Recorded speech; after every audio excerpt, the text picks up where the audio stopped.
As a research-based furniture manufacturer, we always like to hear fresh perspectives on work and place, which brings me to today's session. These speakers were introduced to me by Doug Shaw, an organizational and people development consultant, as well as an amazing artist and a good friend. Doug, if you're on, thanks for the introduction. And if you're watching the video later, thanks for the introduction. Let me introduce you, Philippa and Chris. They're the co-founders of Gameshift, which has been recognized by the Financial Times for the last 4 years for its consulting work around strategy, innovation, and growth, as well as people and performance. And over the last 15 years, they've designed, led, and supported many processes and events that have enabled organizations to rethink their future and reimagine their work. I'm really looking forward to this session, and to kick us off, Philippa, you need to unmute your mic and the session is all yours. Thank you very much. Great, thanks, Mark, and hello to everyone wherever you are in the world. It's terrific to be here, and as I say, we are so grateful to Doug for having introduced us. And when Doug introduced us to Mark, he spoke not only very warmly to about Mark, but also about the concept of this series. And having heard much more about it and become involved in it, we think it's such a generous gesture of Herman Miller Insights to create it and host it, because it brings together such an amazing community from all over the world, and we're just bowled over by that. And we were particularly thrilled to be asked to make a connection between space and our work in strategy and change, because it really made us pause and think quite carefully actually about space and the part it plays in what we do. I think we think about it a lot, but we don't necessarily always think about it around so specifically as we have done over the last couple of weeks. So we're really looking forward to sharing some of that thinking with you. Chris. Yes, thank you. Hello from me. And just to say, it's a great day to be here. It's the 14th of July, and Rick, if we could have the next slide, it tells us that today is Bastille Day. And of course, Bastille Day is a terrific reminder about the strategic use of space. I mean, it was on this day in 1789 that an angry crowd stormed the fortress of the Bastille in Paris and actually captured and executed the military governor. And they did it because there was a rumor that this castle was full of political prisoners and the revolutionaries were trying to release them. In fact, there were only 7 people in the building, but it was a symbolic act which started the whole of the French Revolution. It's a reminder that holding space, defending space, the use of space, the symbols of space are incredibly important. And using space differently is a political act.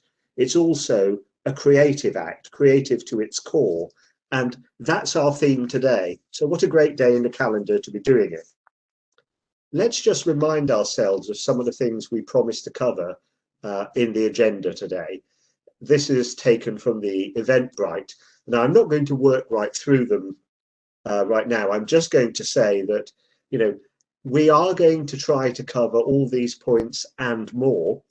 We're not going to work through them laboriously one by one, giving you academic theory. What we're going to do is to tell you some stories.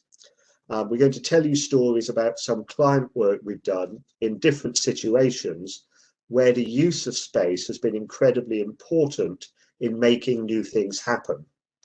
But before we do that, just a little bit more background. And I'd like to start by showing you another really symbolic picture about space. And this is an office building. This is the trading floor of the American giant company of the 1990s, Enron. Some of you will remember Enron. I used to be in the energy business, and this place was the place of legends, the Enron trading floor. If you look carefully at the picture, you'll see 2 almost imperial staircases rising from the trading floor up to the higher level, entering 2 palatial office suites. This was incredibly symbolic in Enron. Those were the officers of Ken Lay and Jeff Skilling, the chairman and CEO of Enron, who were nicknamed the smartest guys in the room. And this image just shows how space can be created and used for ceremonial, political, and organizational purposes that create a certain kind of culture. It may not always be the culture that you want. Let's look at why it matters. The next slide are the covers of two books. On the left is the World Economic Forum annual report on global risks. And on the right is a little book that Philippa and I wrote and published this year. They're both about the same thing. Our organizations and our societies face an amazingly crowded agenda. We have on the agenda around us climate change and wider environmental issues. We face the challenges of digital revolution and artificial intelligence, the challenges of population shift, including demographic changes, aging populations, migration, bringing with it enormous strains on healthcare, food systems, water supply, and lay all of that on top of our ever-changing geopolitical and trading and economic agendas. And you have the incredible rich mix of issues that is on the boardroom table of every one of our organizations. And the thing is, these questions cannot be addressed adequately enough using the old ways of thinking. There is no one expertise. There is no one set of answers sufficient to address the complexity of these questions. All of our organizations know that we have to work more collaboratively. We have to work across the ecosystem in which we operate. We need exploration and creativity and a kind of liquid intelligence that moves the frontier of learning so that we can act wisely in the face of these challenges. And we often don't spot the importance of how we use space in all its forms to enable these things to happen. That's exactly what the World Economic Forum report is about, and how to address it is exactly what we address in our book. And one of the core models, and if we can move on to this, Rick, is the navigate and explore model, which is incredibly central to our work. It says, look, we all know there are some things in the world that are actually quite familiar. Our existing expertise and our experience is actually good enough to help us to address those challenges. You know, we know where we are, we know where we're trying to go, and we have a pretty good idea how to get there. But the point is, that's at best half the picture. There's also another bunch of strategic issues where, to be honest, we know where we are, but we don't know where we're trying to get to. We don't know enough to even say what the destination might be. And the whole purpose of addressing those questions is to draw a new map. We call this exploring, and it's really important for organizations to think about their leadership, to think about their teams in terms of both navigation and exploring, and to think about space as supporting really good creative exploration, because that's the way these big questions can be addressed. And really what we're going to do now is talk about some examples of live situations where we've been involved in helping organizations to do exactly this. And Philippa, you're going to start us off with a story from Berlin, I think. I am indeed. So this is with a company, a multi-billion euro global material sciences company. And the top 200 leaders of its biggest and most successful division meet every year for a conference to discuss various things. Now, this division of this vast, vast organization was the engine house, the cash cow of the parent company, and it was relied upon to deliver much of the growth that shareholders demanded. And in the past, the division had been extremely successful at growing because it did this through acquisition. But this was changing because the simple fact was that they were actually running out of companies to acquire. They had hoovered up lots of smaller and medium-sized companies. And at the same time, not only were they running out of companies to buy, their products were getting better and better in quality, so that customers were having to replace them less often, far less often. In fact, they were almost becoming a victim of their own success. So the division needed to become much better at growing organically. But to do this, there needed to be very different skills and work done across the business.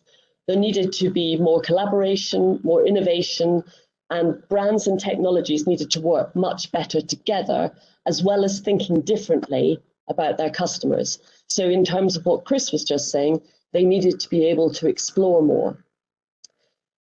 But if you think they've been growing by acquisition for many, many years, and they've been having this annual meeting for many, many years, and typically this annual meeting had been 3 days of death by PowerPoint. And those aren't our words, they're the company's words. And the most senior of the 200 would present to the others, who would sit in theatre-style rows listening to the presentations, with the real work actually happening during coffee breaks and in the margins of the sessions.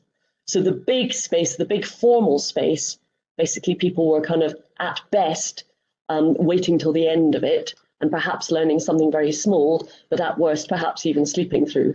And the CEO of the division realized that they needed to change their ideas about what such a meeting could look and be like to release the collaboration that he wanted. But they had absolutely no idea how to do it. So we actually changed everything other than the dates of the meeting. And as you can see from the photos we've got there, it looks very different to a presentational type meeting with everybody in theatre style. So first of all, nearly a third of the leaders who were present were involved one way or another in contributing to the creation of the 3 days that we had together. Some were interviewed, some interviewed their own customers, some were invited to share their best innovative practice, this type of thing. And the consequence of that was that it changed the power dynamics of what was going on and made everybody much more responsible for the outputs. The theatre style became round tables with, as you can see, a circular stage in the middle. And so it completely changed their mental models about their role as participants. They weren't just there to receive information, but they were expected to lean in, work, and collaborate together. And over the 3 days, people were mixed up in all sorts of different groups, country groups, completely random groups, product type groups, customer groups. And this meant they could not only get to know each other and each other's businesses better, but they could also spark ideas off each other and challenge their existing thinking. So that really maximized the possibilities for, if you like, their collective intelligent gathering. But it didn't keep people in the old groups or their expected groups where, you know, the same old thinking, if you like, might be expected. The third thing was that there were absolutely no PowerPoints and there were no presentations. And as you can see, there was a lot of artwork and creativity as a way of reporting what was actually emerging. There were no notes taken, they were all done on the art wall.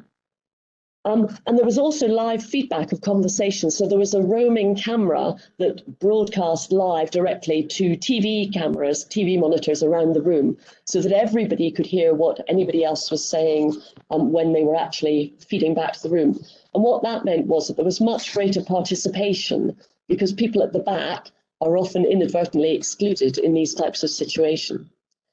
And in terms of the business, what actually emerged was the idea for several new products, as well as a number of different ways of serving customers, and lots of networking where they absolutely became better connected, so they would be able to contact each other informally in ways they hadn't previously when they got back to the office.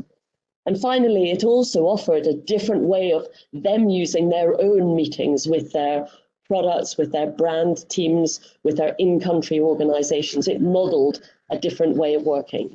But rather than me say anything more about it, we're going to show you a film. So have a look for yourself.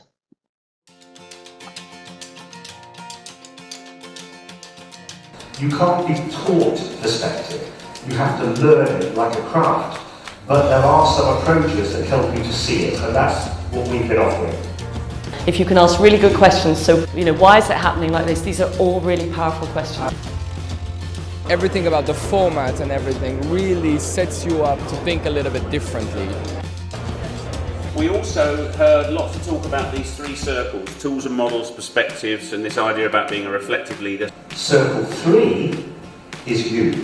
If you are not going to make something happen, nothing will happen. So it absolutely is vital that you take ownership for your actions and that you have this tremendous ability to connect. So what are you going to do next week to make a difference? Very, very quick, buzzy conversation.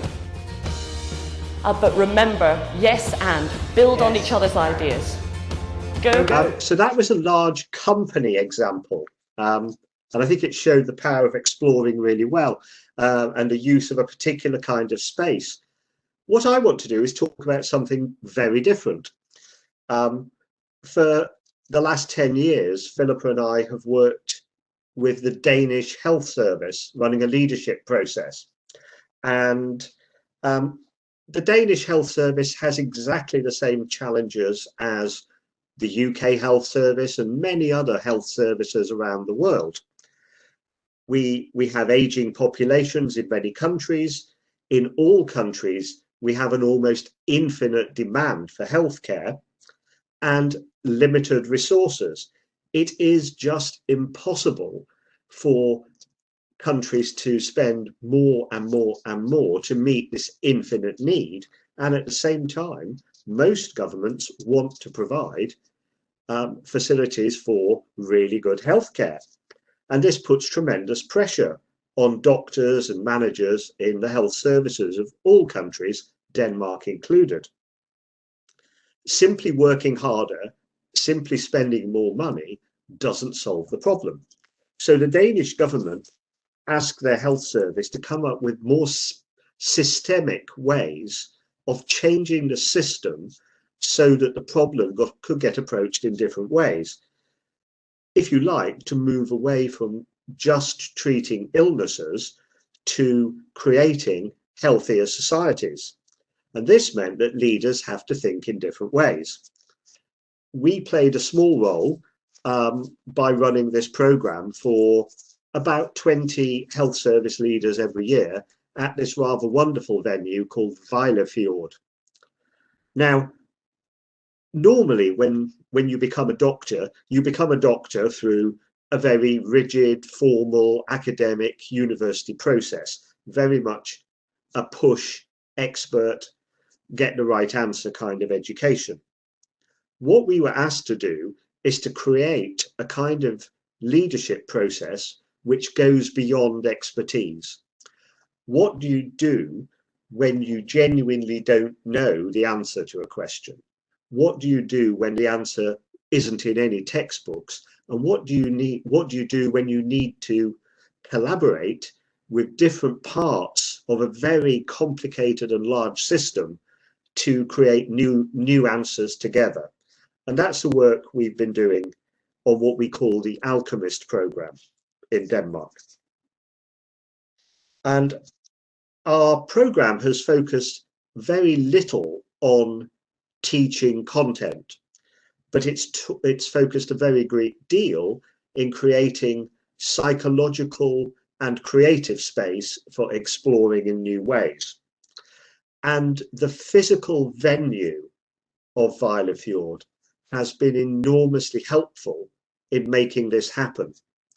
In fact, we had some independent research done about 5 years into the program, and we learned a lot from that about the specific way in which the space of this place supported the learning. So coming out of that, we have some very specific observations that we have learned about space from working here. The first is, it was really important here to create something with a lot of mental space. there's a tendency in programs to fill them. And we had to learn over the years not to fill this space too much.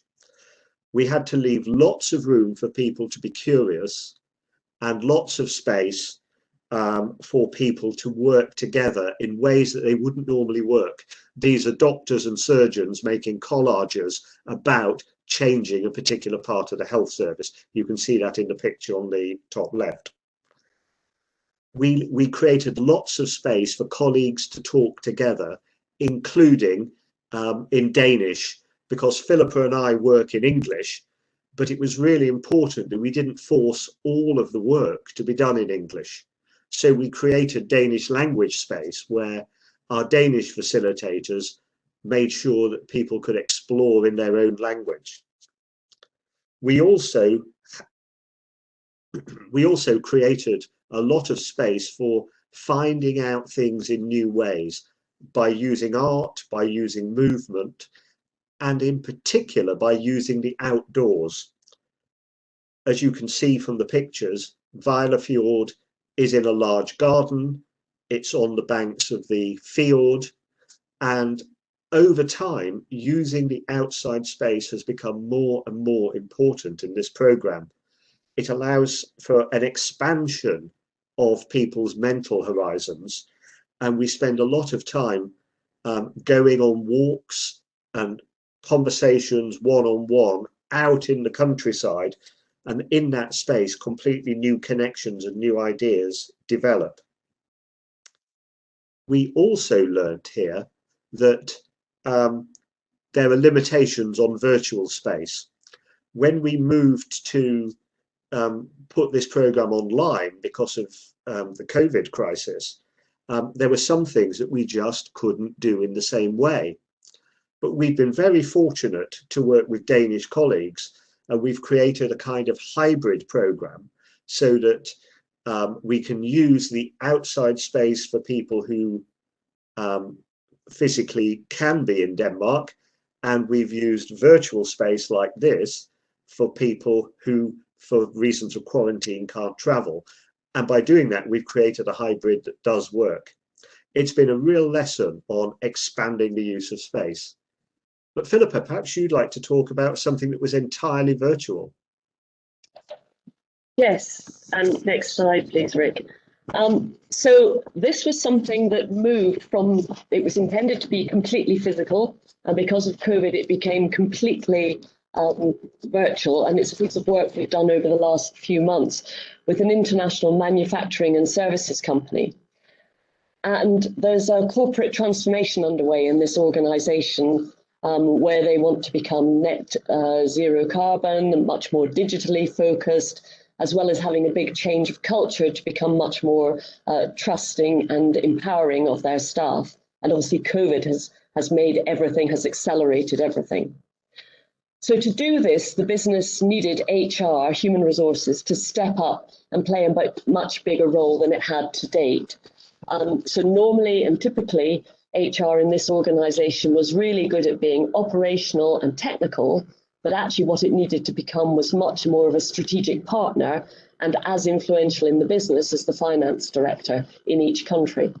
And this was a really big mindset and practical shift for the HR function, because there was no sense of we, the HR community, and connections only existed by corporate HR sending out emails and holding conference calls, plus in-country meetings for local HR teams.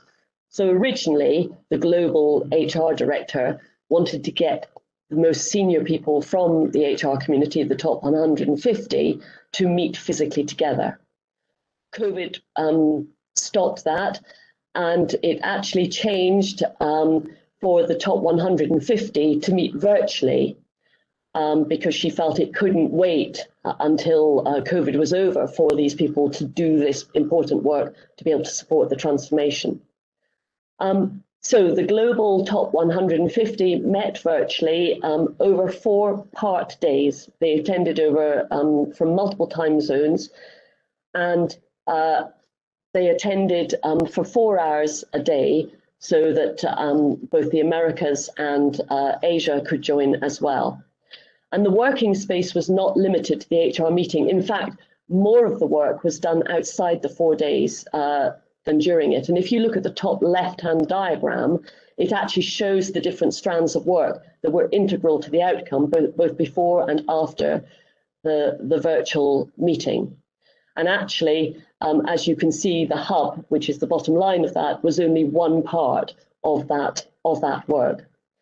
And during the 4 days, there was a dance between multiple different ways of working in a virtual space. There was broadcast.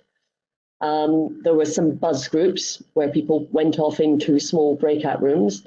There was pairs walking and talking. People phoned each other and went for a walk wherever they were in their own landscape. And there was also a dedicated well-being stream, because HR takes care of everyone else, but rarely takes care of itself. And you can see part of the overall design on that bottom right-hand side. And if you look at it, you can see that there's actually a horizontal line. So what was above the line happened when everybody was together during the 4 hours. And below the line was what people did in their own time zones outside the collective meeting at a time to suit them, depending on their time zone. And as you can see, the bottom left shows people actually gathering on their screens, and the top right a bit like what it looked like from my perspective as one of the facilitators of it. So in terms of what we're trying to set out to you about what we've learned about the use of mental space and working and using space differently, the whole event actually helped to reshape mental models and mental mind space, because actually it helped to change the HR community from thinking that they were very operational and technical and being experts on tap to being much more a business partner at the table with other senior leaders in a particular country or geography. And the different kinds of breakout groups that I referenced enable all sorts of different insights and intelligence to be gathered. And they came up with some new HR solutions together, which was then checked out in some of the other different groupings that they did. And because it was virtual, they were able to include people from all over the world. And obviously, financially, it actually cost the organization much less money, because they weren't flying people to one location and paying for all the hotel fees. But of course, you do have to be careful about the time zones, so that people outside of the time zone where it's actually being set up from are not being asked to work at too unreasonable an hour. And interestingly, anecdotal feedback said that a number of people who were introverts found that it suited them much better. As somebody said, for the first time, I feel I can contribute fully. But we've been thinking about it since. Would you be able to do this virtually all of the time? And we're kind of a bit undecided about that, because you can definitely get the work done. Of that, there is no question. And you can do it creatively too. But we're not sure that it's as much fun in person as when you're together in person. And we're not sure that you'd want to do it for everything. So that it feels like there's something quite choiceful about it. So what we've hopefully done here is give you some stories about where we've used space. And but we'd like to just give you a couple of stories where perhaps the use of space hasn't worked quite so well. Yes, there are just two stories I want to tell you where we came across examples where not thinking enough about space was a problem. So Philippa and I did some work for a global pharmaceutical company, and they flew about 25, 30 people into a Middle East city to think about their global strategic planning process. They decided they wanted a better planning process, and they thought they'll bring the top leaders together to design it. And the HR director was super anxious, very, very anxious about having all these high-powered people in one place. So they tried to make the meeting extremely efficient and organized and well planned. And the HR director said she wanted no surprises. So every hour, every session was tightly managed and had very specific outcomes, and all the participants knew exactly what was trying to be done in each hour of the days we were with them. And it all worked exactly to plan. And at the end, there was an evaluation sheet, and people had to write down how had the event gone. Very poor, poor, as expected, better than expected, brilliant. And of course, the feedback was as expected. And the HR director was devastated because she wanted the event to be brilliant. But this was a lesson in, if you plan something so exactly that it does exactly what is expected, you leave no room for people to be delighted. If you want something that's unexpectedly brilliant, you can't plan it so much that there's no space for the brilliance to happen. And that was a really important lesson. A second story I want to mention is an organization that just didn't spot the importance of physical space as a cultural icon, a cultural artifact. We worked with a management consultancy and it was taken over, acquired by a much bigger organization. And the acquiring management team really wanted to get the consultants from this specialist team integrated into its wider business. So they decided that everybody would simply be moved from their office location and hot desked, mixed in anywhere on the different floors of the acquiring consulting firm. And they thought by putting people together in this new way, all kinds of new relationships and connections would happen. Unfortunately, what they didn't spot was that the culture and identity of the consultancy they'd acquired actually existed within the relationships of a physical space and a way of working that used the space they lived in as part of their way of working. And when they were mixed in with other organizations, of the rest of the organization, they lost their identity and in many ways lost the culture that made them so successful. And within 18 months, 85% of that consulting firm had left the new business. And it was a terrible loss of value caused by not being curious enough about how space mattered in the identity and professional lives of the business they'd acquired. So sometimes there are downsides, and the downsides can have really significant value costs. I think, Philippa, it may be time to start summing up. Yes, indeed. So we've got 4 things that we'd like to share with you around what we've learned and what this whole just speaking to you over the last hour has caused us to really think about. So the first one is that space is multifaceted and multidimensional. In all aspects of organizational work, space is not just about the physical space. It's about time. It's about the psychological space to think. It's about politics and identity, who's included, who's excluded, because power is always in space. You can't make any decisions about space that are not also, whether you mean to or not, decisions about power. So if you want to design for collaboration and teamwork and exploring to answer those really complex challenges we were talking about near the beginning, you need to think about space in all its forms. The second one is that white space is needed for exploring. So you need to design some psychologically safe space for people to think in, people to imagine in. And that means that leaders, like if we think about our Berlin event, they need to be prepared to leave some space for others and for the work to come. And this actually means giving up some control, because unless you take the risk of leaving some open spaces, nothing new can happen. And it does always feel a risk to a leader and can feel very uncomfortable. But if you think back to the pharmaceutical company Chris just described, if you leave no space, nothing interesting can happen. The third one is that inclusion needs to be conscious.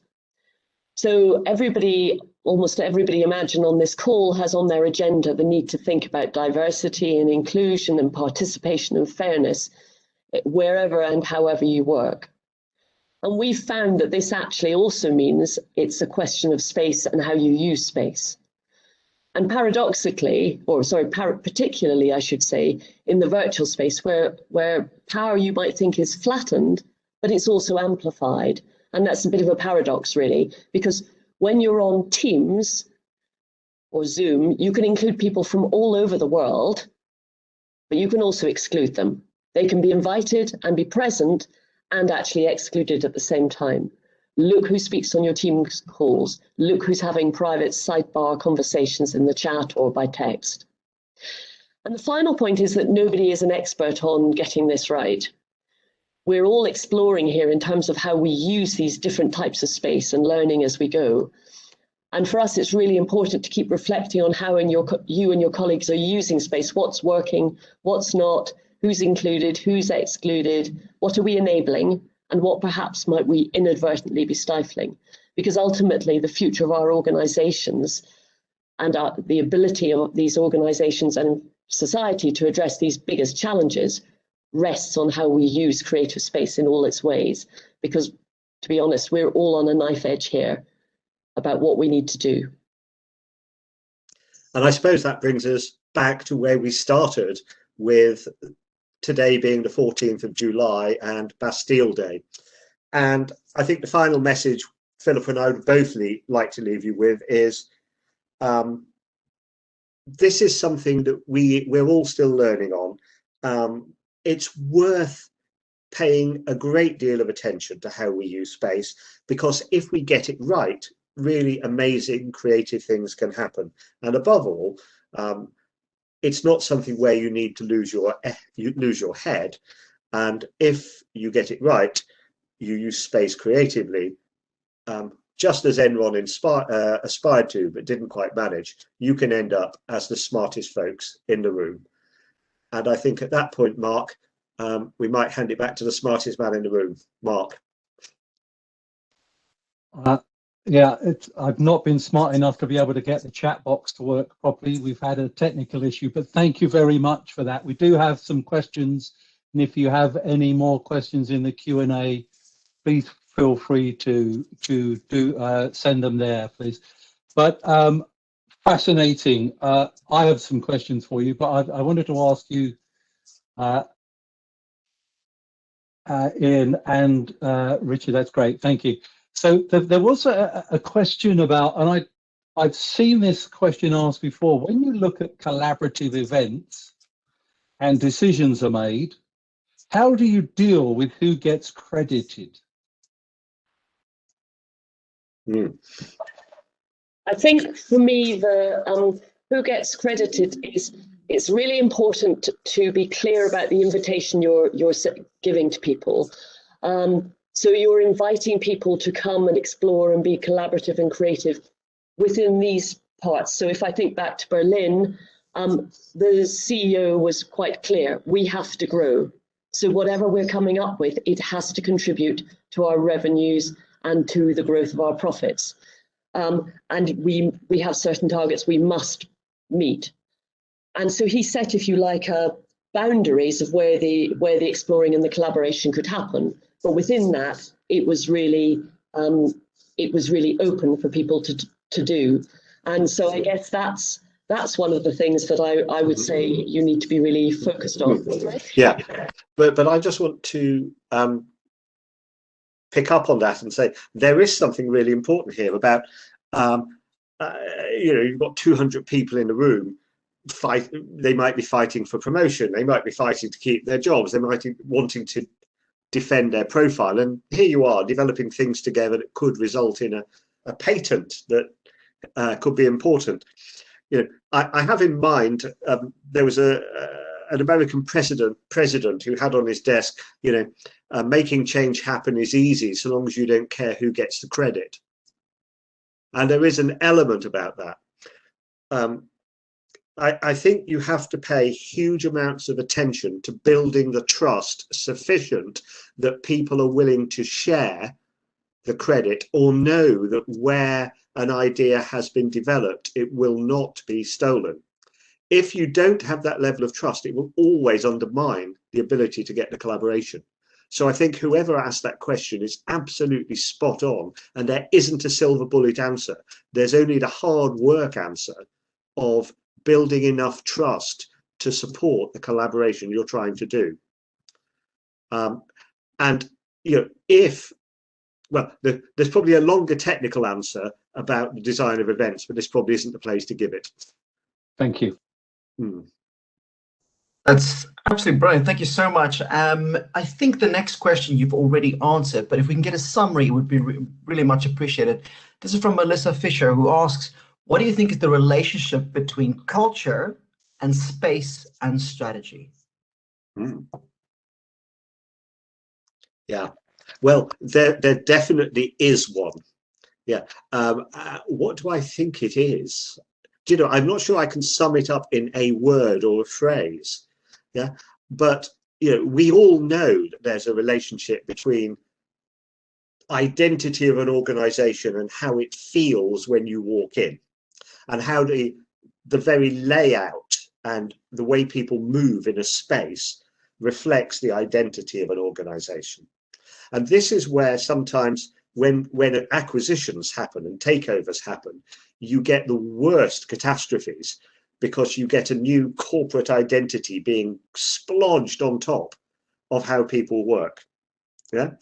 So I think my short answer is, if you're a leader and you're in a position of making a change through an acquisition or a change process, you need to think about identity and politics and power really carefully, because you may have a really clear plan at an intellectual level about how this is all going to work, which makes perfect sense.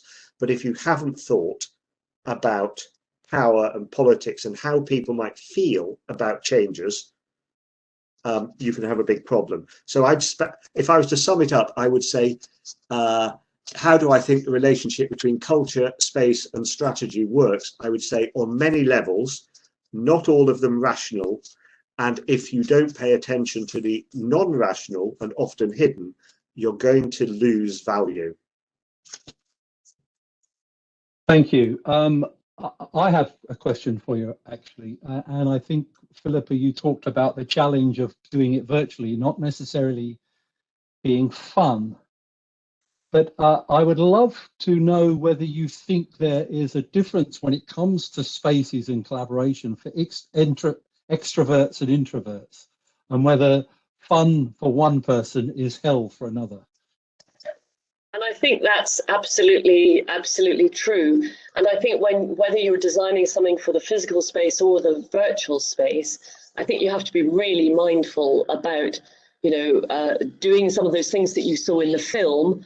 Might be really, really fun for extroverts because it's noisy and people are talking over each other and bubbling up with ideas, which, as you say, might be hell for introverts.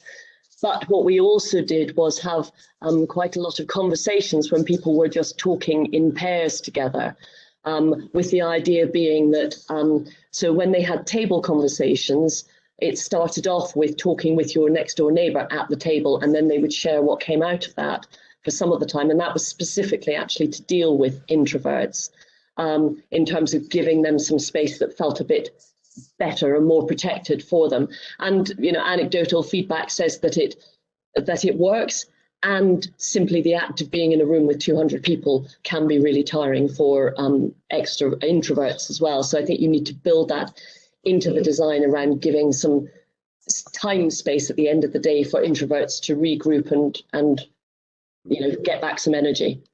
Yeah, and I think that's where, we very often, if we're running an event, we look for somewhere that has a good mix of indoor and outdoor space, because one of the ways to do this is to use outdoors and give people time to go for a walk on their own or to form a pair and have a chat. And I just want to make a link between the answer to this question and the webinar in this series that Mark himself ran a little while ago on participative space, because I think in Mark's presentation he talked about different kinds of space, like creative space, contemplative space, space to process things, space to respond. And I think that's exactly right. If you think about space as just a conference like a lump full of energy, an energy space, it's too much. It doesn't give room. You have to think about these different human functions.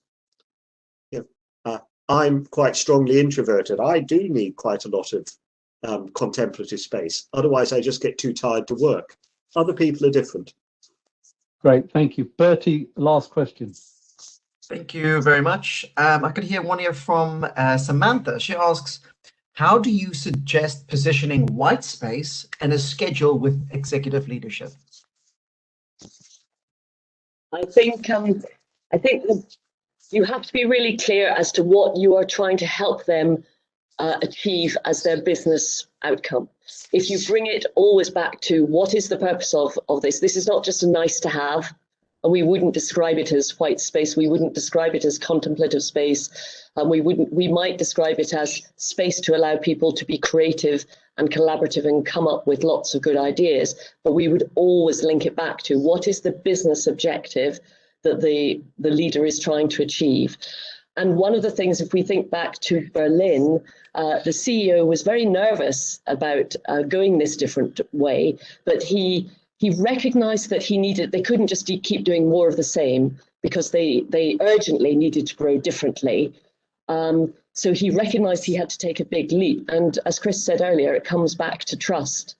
The organization development and HR director who brought us in, he trusted her, and he got to know us and he trusted us. And then he started to go around saying to people, well, this is my meeting, but I don't exactly know what is going to be in it. And he kind of made a big play of this. So trust is really important. But I think always if you link it back to why you're doing this and to the business outcome they're trying to achieve, I think we've always found that they become much more receptive. And ultimately, sometimes you do have to say, look, you're getting us in because we're experts in the process of having these big strategic conversations.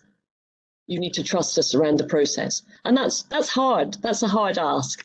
But actually, ultimately, sometimes that does need to happen because we're not an expert in their business. They're not an expert in our business. I agree totally with that. I just want to add one word, which is risk. Sometimes if you're persuading or seeking to persuade your leaders to open the space a little more widely to allow exploring, remember that there's a risk in not opening it. There's a risk in not looking. So quite often, it's not the persuasive thing is not that the leader, the CEO or whatever is persuaded we must have some creative space. It's we must have space to spot all the risks. It's dangerous if we don't, and that can be very persuasive to open white space. Yeah, thank you. And I've seen some huge mistakes in when people call a creative space, and the last thing that ever happens in that creative space is creativity because they've named it and it becomes, it's like, and I do struggle with that. This has been fascinating. Thank you very much.